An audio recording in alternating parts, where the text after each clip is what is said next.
I'm Carol. Welcome. We're just continually, coming up with things that we find a need for. A lot of companies, we work with hundreds and hundreds of companies, they kind of come up with, this is what we need, can you do one of those? And I'm like, yes. Or this one I did two, before for another webinar. And so I have recently heard from a lot of teachers. I work with a lot of, we have a lot of companies, a lot of school districts. So this one was a big need. I bumped it up to the beginning of the list. So you're getting it in April.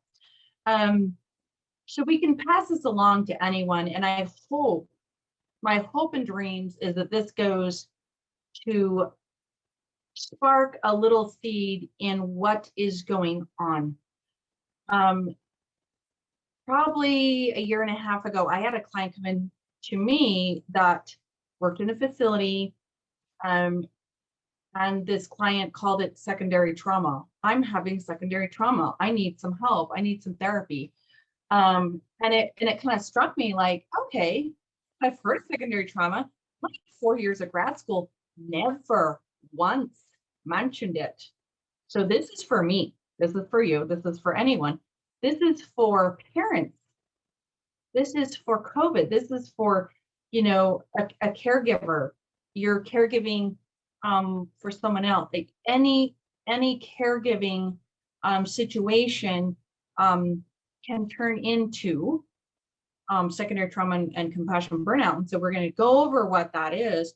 But I thought, wow, what's happened in the last year in increasing secondary trauma from COVID and burnout. And I mean, I've seen a huge increase, and I'm sure you guys have too. And I feel like if you're in that industry, that I go over, like so many different, industries have this issue.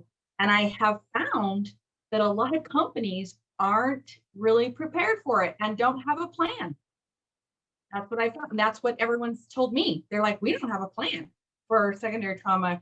And when someone's compassionately fatigued. So this was big. And I like the research and looking at stuff. I have a couple things here. So we've got lots of information. So of course, really quick, I go through the benefit. If you have the benefit here, confidential, we have phone and video counseling. We have a crisis line. The free educational classes, like Heather described, we have them on YouTube now. We did that over a year ago, just putting them all on there as we did them and record them. So now I'm just like, okay, we'll just record another one, slap it on there. Why not? If you ever need the PowerPoints or someone wants the PowerPoints, you can always email me. And I'll just send you the PowerPoint if you didn't register for this or if someone wants it. But you can always watch the video, pause it. It's an awesome way to like, oh, let me take this slide in, because I do put a lot in the PowerPoints and make it, 55 minutes. And I have 12, 15 references in the back of every PowerPoint. And you can go further with it if you want. I know it's a lot of information. They're not the greatest, they're not this little simple PowerPoints. I put a lot of information on there so we can get through a lot of material. So I know I go fast, but you can watch them, you can rewatch them. So this is what we're going to go over: secondary trauma, what that is, what compassion fatigue really is and what it looks like, the burnout stages, because we have to understand what burnout is, and the stage and the symptoms, because that's part of the compassion fatigue. And then why would we use boundaries, and what boundaries are, and how to use boundaries, and why would we need to put them around those environments that are burned out. And then we're going to do some proactive, compassion planning, I called it. So why not, right? We got to figure out how to combat this. It's rampant. So this is some things that I was thinking of, like, oops, too fast. It clicked and then it's slow. Okay. So psychologically, are we like this lady, or are we suffering from total fear and PTSD? Or are we just sick, like physically sick? Or are we not doing well? I like Snickers. Like, if I ate a whole Snickers now, it'd probably make me sick because I don't eat much sugar. And so it's like, what's going on? Which one do we want to be? We're in this traumatic anxiety brain, fight, flight, or freeze. We're in these terrible memories. We can't get out of anxiety, any of that kind of stuff. That all goes into the PTSD, right? Post-traumatic. We all have some sort of post-trauma. So how much of it is affecting us is the question. And then here's my little slide on trauma. So by the way, I have a trauma 101. So if you want to go into more trauma, this is where you go into the YouTube channel. And this is one of my slides out of that. So the different types of trauma, just so we understand. Type 1, secondary trauma, I put it in red here. Mental, physical, emotional, sexual abuse, and neglect is some sort of trauma. But see, here's all this developmental, relational, physical, medical trauma. If you're dealing with, we work with we work with lots of nurses, we work with lots of teachers. There's some medical trauma going on, shame trauma going on. So yeah. And this type 1, there's different ones that are, so these are repeated. If there's developmental trauma that's repeated, they're all, if it's a one-time, TBI in a car accident, okay. But if the trauma continues, but secondary trauma from outside source or environment. So these are all the first-hand trauma, right? And if we're second-hand trauma, if we're, secondary trauma from someone else's primary trauma, it can be any of these things. So that's why I have this on here. Any of these things: acute adjustment stress, acute adjustment stress. That was us for the first month was acute of COVID, and then the next 6 months was an adjustment. And if we didn't get that treated and some symptoms kept on going, then we went into post-traumatic because we're not in an adjustment anymore. So that's just a little bit of that type 1, natural disaster, bullying, moving, losing a job, having disruptions in school, our regular routine, that's acute, and then adjustment. So, okay, so this is what compassion fatigue is. It's defined as an overexposure to suffering and pain that someone else is experiencing, and it actually ends up making us not have very much empathetic emotions or empathetic, behavior, empathy. So that stress occurs from a wish to relieve suffering for others, and the professional caregivers. However, when work or personal stress exceeds the ability to cope, it can result in a physiological or physical symptoms. We're going to talk about physiological, mental, physical, emotional symptoms of the whole balance. It can disrupt our function at work. And in compassion fatigue, the caregivers who frequently must deal with high distress situation definitely develop this. And we probably don't even understand it. And we probably hit a wall and something happens. It's called trauma stacking, by the way. So here's this little stack. Okay, so think of and I could have made a whole slide on this. So here's a stack. Here's a little thing. Here's a little thing. Here's emotional distress, and then a family thing happens, and then your own crisis happens, and then so these little things stack up on, and then there's this big trauma, and that didn't put you over the edge. But then that one day, somebody road rages you on the freeway, and that puts you over the edge. So it's trauma stacking, it's called. I call lots of things stacked. So it's just distress stacking. So it stacks. And then these little, and you can think of a little graph and it stacks up. And then why is it that little thing that set me over? Well, I'm telling you, it was because it was trauma stacked. And that's when we go, wow, I went overboard. So over here, the warning signs of compassion fatigue and staff: exhaustion, anger, irritability. We've done a lot of irritability workshops. Irritability is not my style. Conflict, domestic violence. So there's lots of irritability increase. disturbances in how you view the world and your self-concept.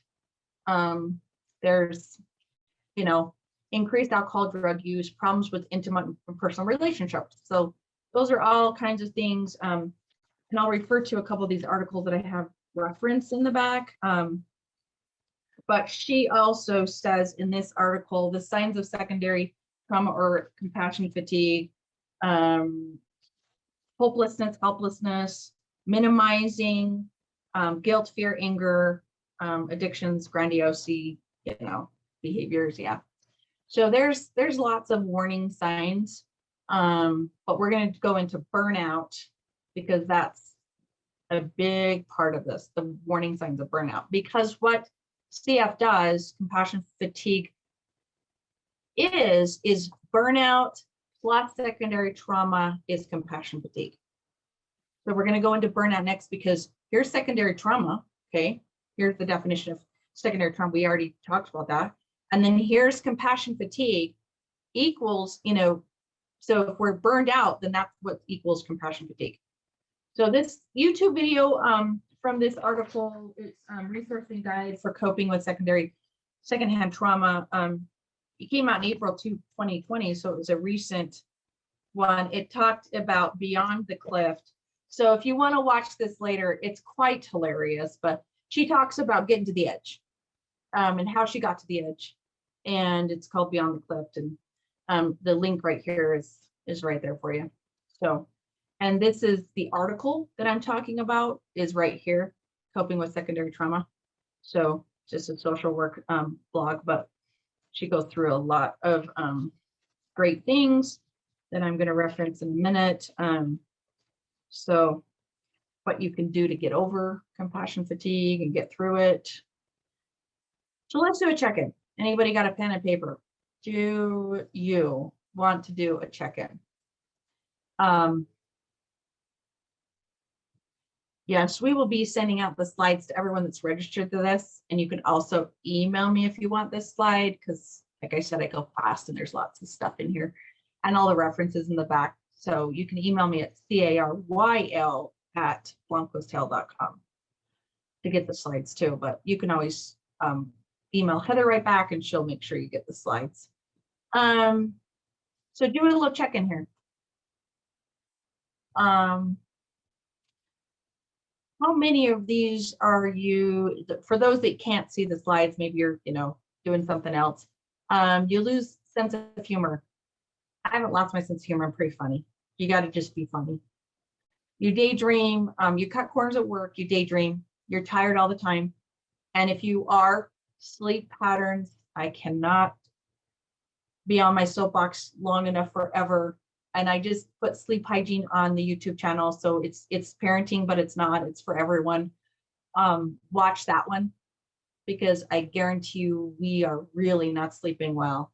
It's really vital that we get back to sleep. That's just for you, your burnout, is not going to repair without sleep. You see patients, it irritates you when you see patients. You may start to neglect, withdraw, or detach from patients. You're an autopilot. That's the issue, is the autopilot not being present. It keeps us safe. It keeps us from being completely exhausted. We wouldn't have to, autopilot is, I don't have to learn how to drive my car every time I get in it. I don't have to learn how to brush my teeth. It saves our brain, but we've got to get out of autopilot in daily routine with relationships and our job. You no longer are good on your job. You're just making mistakes. You feel disconnected. You have increased addictions. You have nothing left to give. You feel depleted, empty, numb, and I could go on and on. So these are a check-in. This is what's, this is what's happening. Like back to the other slide of like, do you have a lot of anger? Do you have, just out of balance? You feel exhausted, fatigued. And this bottom, I found a fatigue workbook for companies. So that's why I put it on the bottom of this one, because I just don't know. I haven't heard, I've asked my clients, like, what does your company do? Like, is there a program? Some of them do have some things that they're working with, but that workbook that's called, it's compassion fatigue workbook. looked really good. So if your company wants to grab that and do a little, 2-3 step program with a workbook, I think that'd be a good idea. So here's a comparison, okay?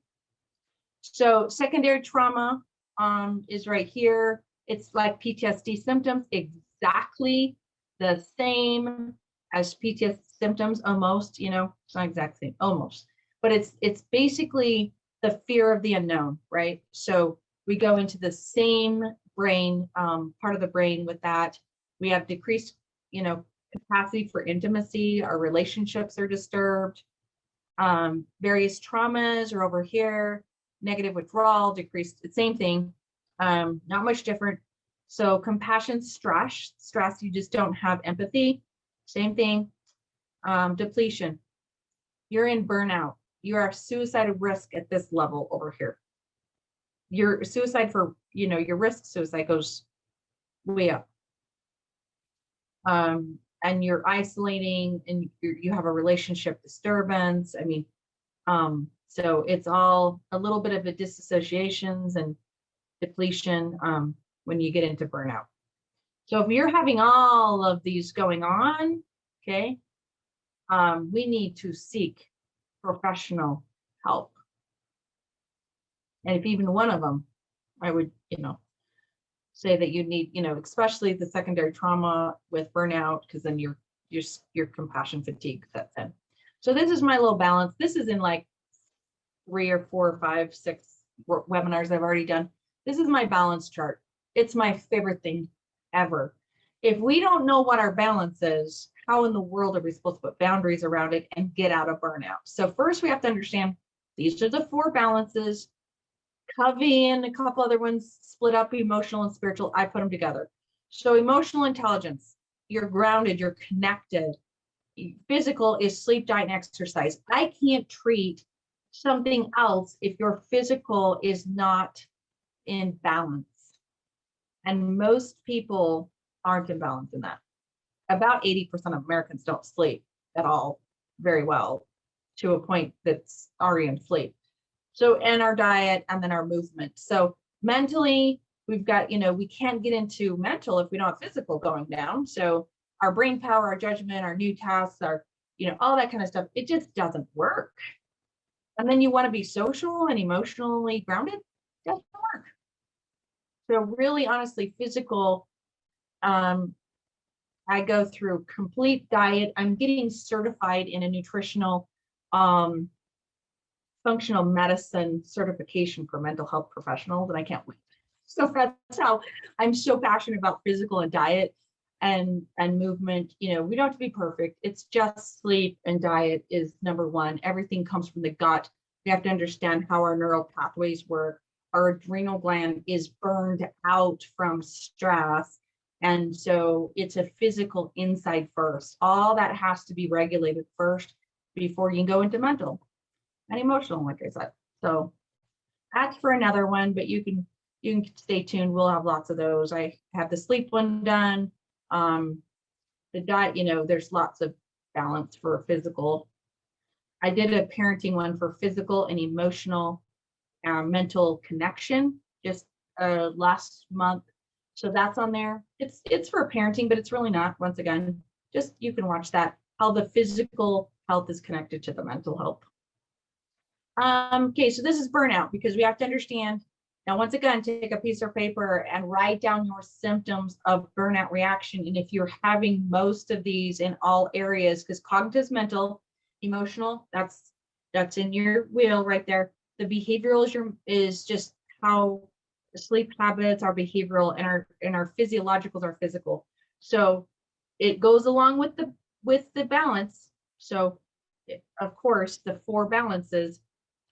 These are the 5 stages, and we don't need to go over that. There's another webinar on that, but they're just here. So just understand what's chronic stress, what's burnout. And so it's, habitual is definitely long-term. I place it about 2 years plus of being in a habitual burnout. Really hard to bounce back from that, but it's going to take some work. chronic stress and burnout. Most of us are sitting in between there. And this is, if you're having the majority of these symptoms, yeah, you're definitely burnt out. You're in the fourth stage of burnout.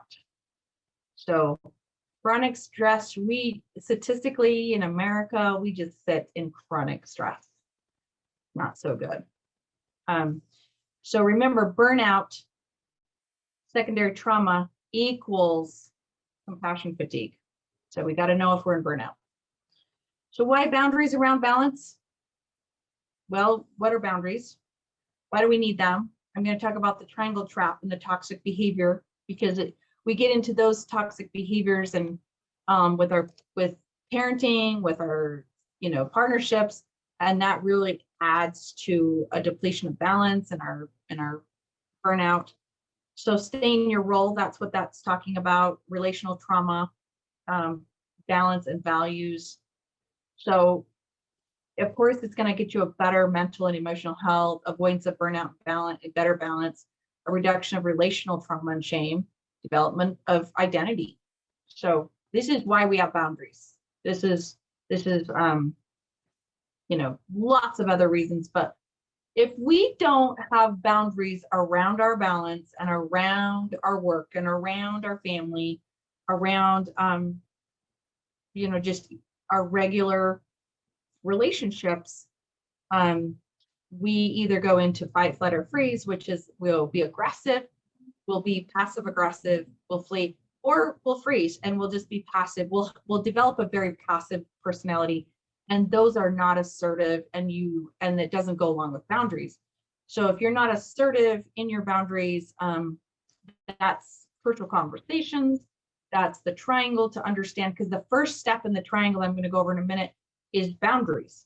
So how to get out of a triangle with someone, how to get out of, and then the other thing is when we aren't, assertive with our boundaries, we have a lot of thinking errors, and that's a whole other webinar. And number 10 on the thinking error list is personalization. And that is, I'm going to take on other people's problems when I have no control over it. That's secondary trauma also. And if you trauma bond with that person, that's a form of trauma. So then you trauma bond with that person and you're caregiving for that person. We have not stayed in our roles. Can you imagine me doing 50 hours a week of therapy and taking on everybody's problems? I can't. I do not personalization people's problems. I have no control over that. So the best way to understand how to get out of that triangle is boundaries. When am I taking on people's problems when I have no control over it? It's really hard to do that as a mom and as a parent, is not to take on your kids' problems and not rescue. So that's pretty deep, but just remember what personalization is. You don't just take a personal, you take on people's problems when you have no control over it. That's where you're going to get sucked in and sucked dry. So boundaries are just a slide about boundaries. Their rules, their expectations, their limits, their protection, they're empowering, they're healthy, they're assertive, they're respectful, they're valuable. They divide the line. I love the line in the sand or the fence. It's not a wall. People call them walls. I have lots of walls around everybody, or you have lots of walls. It is not walls. I'm sorry. It's a boundary. And if it's, if we're shut down, then that's more of like the wall part. But boundaries are just a line and they're a limit. They preserve and deepen relationships. So what I do is here's the 6 types. Just pick one. See, I'm going to have a boundary over my time and energy at work. Am I eating lunch at work? Am I taking 10-minute distraction walks to the bathroom? That's what I teach people to do with 5 senses: oil, gum, music in the ears, and something you're touching, something you're squeezing. I do like a 10-minute distraction to the bathroom and back to get yourself present and reassess every 2 hours where you're at. If I didn't get into bigger spaces, into bigger rooms, into bigger places in between my clients and have breaks, it doesn't work. So yeah. We're going to answer some questions about that. Proper boundaries preserve. Yeah. Why do proper boundaries preserve and deepen relationships? Because it's called, so you have a value system around yourself, right? So if you have a value system, it preserves and deepens them as if the other person is on board with you. What it doesn't do is what I know the boundary, if you don't have boundaries, it is wrong roles, passive aggressive behavior, very non-assertive. It doesn't deepen relationships not to have boundaries. You have to have limits for yourself so you don't feel violated, abused, and used. So that's, if you want to get used, you don't have boundaries, you falter on your value system, stuff like that. So it's a better deepened relationship because you are standing up for yourself in what you need, even if it's a coworker or a boss. So pick one of these subjects and these types and just work on it. If your time is spent, or violated from other people, you got to put up a boundary around time. Say no. You hang up the phone. You're like, you know what? This is not a good time. Let's just, your mother-in-law, your cousin, your friend, whatever. Okay, so what happens to you without boundaries? So this is with relationships, because we're connected humans, so usually it's relationships. So your emotions are affected, your drama triangles, so you just shut down. You go into fear brain, so you avoid. You're exhausted and angry, and then you're drained. You feel bad or shame. That's the worthless. That's shame. So you go into shame more than just, oh, I feel bad. Well, I go into shame. So when people go into shame, they take on other people's problems and they rescue. And that's the triangle up next. You get stuck in the cycles, you rescue, fix, or be the caregiver. That's a syndrome. A caregiver, in this situation, if you're a caregiver over someone, that's your role. But I'm talking about caregiver in that situation with your family or your spouse or your child. You're not supposed to be the caregiver of your spouse and fix and rescue. You lose your values, self-worth. You become burned out, relationship burnout, fight, flight, or freeze. Your fight, flight, or freeze in the midbrain, your syndrome of your distressed brain, your defensive brain, fight, flight, or freeze, survival brain, whatever you want to call it, burns out your adrenal glands. We've got to calm the nervous system and bring it back. That's why I'm saying it's inside out. Your gut is connected to that. Got to clean up the gut. You become codependent. So that's what happens to you without these things, boundaries, or without some limits. So this is the triangle, just so you know. It's a handout. I have it on here. I can send you just this paper if you just want this handout. But this is a triangle. I call it trauma. It's not drama. Bullying. This is what happens. A lot of anger happens. I have a webinar on that. We're bullying inside the home like we've never bullied inside the home or to other people like we've ever done before. And we're rescuing. So coaching challenge is how we do this down here. State your boundaries, listen, clear expectations, provide choices. So that's just a little additive, right? And yeah, if you want an email sent of this is one of my favorite models. I teach out of it with parenting and with couples constantly. And I have a whole webinar on just this triangle. It's called Boundaries with Toxic People. It's really toxic behavior. It's one of the most popular ones on YouTube. So this goes through this whole drama triangle. Just a little additive for fun. Okay. So this is what's going on. Okay. So here's compassion over here on this side. Irritability is on this side. Okay. So look at your balance on this whole slide. Here's irritability. Here's compassion. Here's stuffing and here's accepting. Here's overwhelmed and here's how I connect with the unharmed. So that means I'm going to connect. The opposite is overwhelmed and numb. And how you get out of that into proactivity is connecting with your unharmed. Now, if you understand what your unharmed is, I call that unharmed. What's harmed about us? There's lots of things that are harmed, but I focus on what's unharmed. And so if you're working with clients that are very traumatized and have been through trauma, find their unharmed. I had 25 foster kids live with me, and they were very harmed for 10 years. I did this before I was a therapist.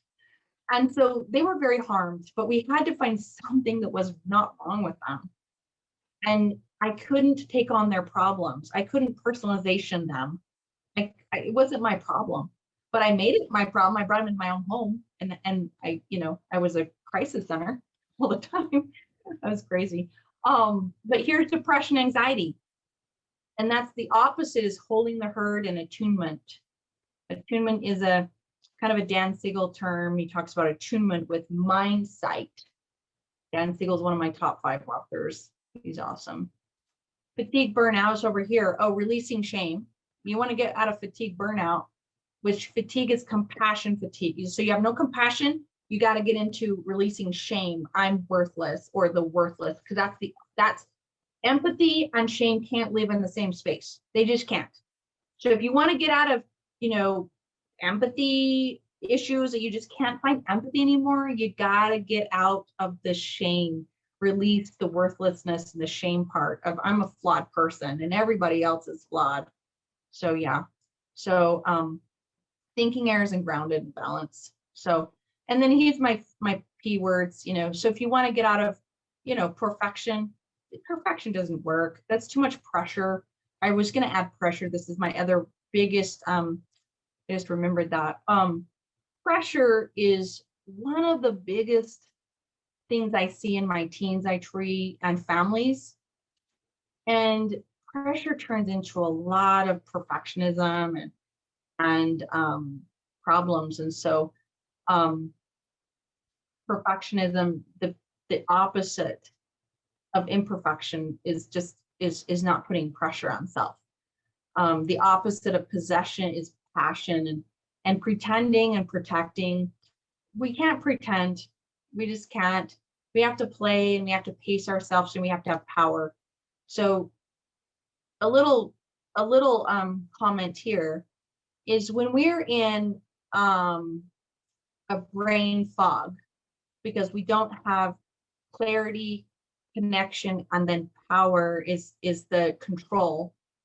When we don't have control over things, we seek clarity and connection. And I don't think we had much clarity for a long time. And so what happens when we don't have clarity, we seek facts and we seek clarity. If we can't find them and we don't understand what's going on, especially young kids, then we don't have connection, and then we don't have control. And when the brain doesn't have control, we go into severe burnout. We go into overwhelming and depression, anxiety, and shame and thinking errors and stuffing and irritability. That's exactly what the symptoms spit out when we don't have power. It's quite devastating. You can think about your kids or the kids you work with, or the students. We had severe motivation burnout, and so I did a whole PowerPoint on that at the beginning of the year. People are like, how do we get these kids to get on Zoom? How do we get them to do online school? It was quite difficult. It was, a lot of it, they were very low capacity of finishing their schoolwork. So self-soothing. Okay, let's take 10 minutes and do this part. What's self-soothing for you? I call it self-soothing. It's not self-care, it's soothing. It's soothing the soul. Okay. So how do we self-compassion? How do we find self-compassion for ourselves? Because how in the world are we supposed to have that for others if we cannot do that for ourselves? I'm a believer in, I'm not going to, I do what I preach, and I preach what I do. And I just, this is the recipe for healing trauma. You have to be self-compassionate, get out of shame, and self-soothe. So, Brene Brown's, the expert in that shame resilience. Her number one, thousands of people that she interviewed, her number one thing was to get out of shame was boundaries. How do we expect people to value us or what we do if we don't set and hold uncomfortable boundaries? And that's my favorite parenting too. We have to hold boundaries for our kids, and their job is to push them. And that's it. Their brain prunes and actually develops with every time they push a boundary. So it's like, oh, your brain's pruning and you're just so good at pushing boundaries, and I'm here to hold the boundaries. So yeah, no. So it's terrifying. And this is my own little bowl. Okay. So here's another question. So get out a piece of paper again. So how do you improve these areas? How do we self-soothe and get out of burnout and get our balance back? We just pick one, and I like my suggestion. It's always physical first. How do we eat a little better? How do we get our body to be in a right environment so we will be successful? The big picture here is power. So here's self-soothing, here's mindful, here's support, here's boundaries, here's environment. I have 9 environments that I look at. Then here's the power. So how do you balance? How do you say no? How do you celebrate work? This article, back to this article that I referenced earlier, exercise, rest, relax, spend time in nature, connect with others, use your creative expression, of course, assert yourself with your time. I love habit 5, seeking to understand first before you're understood with covering. But my second most favorite is first things first, habit 3, get in control of your time management. Celebrate your work, planning for coping. So if there's going to be a really, busy week, or like when you are working extra hours, or it's going to be plan pre stuff and post stuff. I do that all the time. I post, like, I know this week's I'm going to need some time off here. I'm going to need to self-soothe here. I have everything written down with my self-soothing, everything's scheduled. My massage is scheduled for tonight. I'm not kidding. Everything is scheduled. So it's my value system though. So, it's just how it works. If you don't have it scheduled and written down, it's not going to happen. So do you use your time off? She says, you promote self-care, divide responsibilities in your workload, create, opportunities for staff to connect with community outside of work. That's a big one. I just love volunteer. You go working, somewhere, and you set one day a year that you go do volunteer work, provide counseling resources.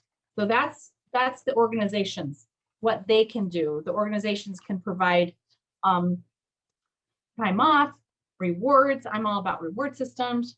If you're in charge of a company, if you're taking this webinar because you have employees that are burned out, compassion fatigued, that's some things. Connecting with community, ensuring work environment. These are not in the PowerPoint. This is in this handout. It's not a handout. It's an article. That's what it's called.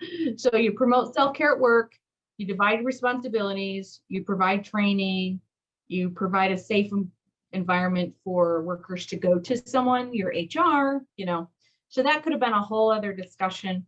But in general, if it's just for a company, so this is in general for everyone that has secondary trauma, but if you're working with someone that you're over, that has a group of people, and you're managing that's where that fatigue workbook was really helpful. It looked like a pretty good, it's a little costly, but that's what you can do there.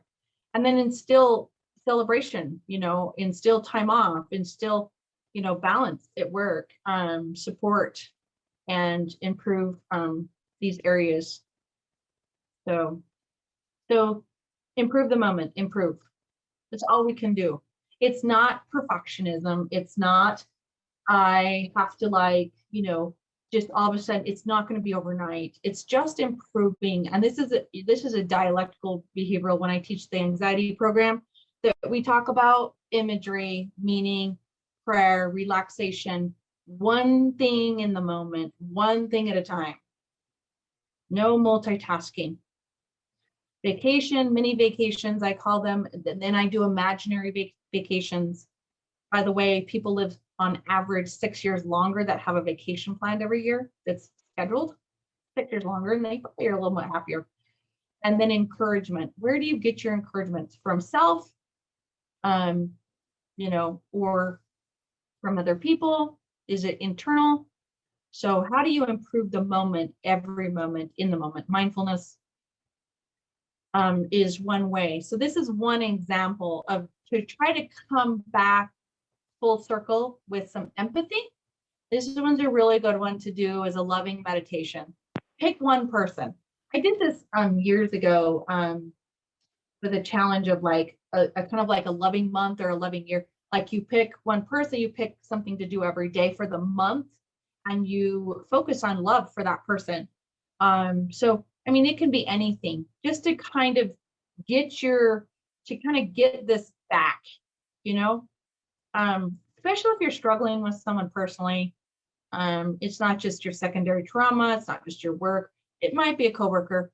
I have a lot of people that, we talk about how stressful work is, because we work with, companies. So there's some things going on. And it's like, how do we step out of that, step back 2 feet and decide mindfully, mentally, how you speak and think and act towards other people. So that's one thing there that you can you can look at this slide, you can print it off, from the slide, and then kind of like, okay, let's read through this and practice it. It takes practice. And this is 20 minutes every morning. I'm a 10-minute, take 10 minutes, set the timer, use the timer as your boss. And I'm going to go over that list right soon. Right here. Timer is your boss. Good distractions, 10 minutes to 2 hours. Avoidances are 2 hours plus. So these are good, healthy, proactive tips to get back into different, balances, right? We've got to play. You got to limit screen time. We got to have humor. We got to have routine. And then if we can't we got to reach out. And Blomquist is here. We've got suicide line, there's domestic violence there. So on this side, it's balance, logic, and emotion together. That's our wise mind. Maybe providing a safe place at work for you. That's why I'm saying do a 10-minute walk and back, somewhere. Connect, reduce thinking errors, clean up your environment. Those are 9 environments, not just your desk. I cleaned up my desk today. I'm like, I gotta be ready. Your mini vacations, 10-minute vacations a day. I do weekly vacations, monthly vacations, yearly vacations. Okay. And that's with your spouse, your partner, your forever, then with your family, but you on your own, partnership, family. So mini vacations, daily vacations, those can be imaginary, weekly vacations, and then monthly, 24 hours, maybe 24 hours a month, where you just go, or you stay, but it's a vacation. It's not work day.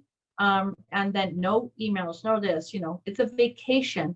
And then once a year, minimum 48 hours with partner, and then with family, separate. So very minimal. And there's a whole bunch of references. I threw in this article, this resource guide for coping with secondary trauma. She has, of course, like fact sheets. She has tons of references. And I did do one book. I threw in one book on there that was from this article too, but I have the article listed here. So there is several things here. Let's see if I didn't go over any. Of course, just body keeps the score, talks about trauma and how the body stores the trauma. And secondary trauma stress. Let's see, lost connections, one of my favorite, Johann Hari, one of my favorite, lost connections, uncovering the real causes of depression. one of my favorites. I have my top 10 authors, and then um, the top 10 books that go with those authors. But here's Brene Brown, a little bit of, Daring Greatly, Rising Strong. Any of her Gifts of Imperfection is going to help you get into balance. So Gifts of Imperfection, I mean, you don't get any better than that, how to get into balance. So, okay.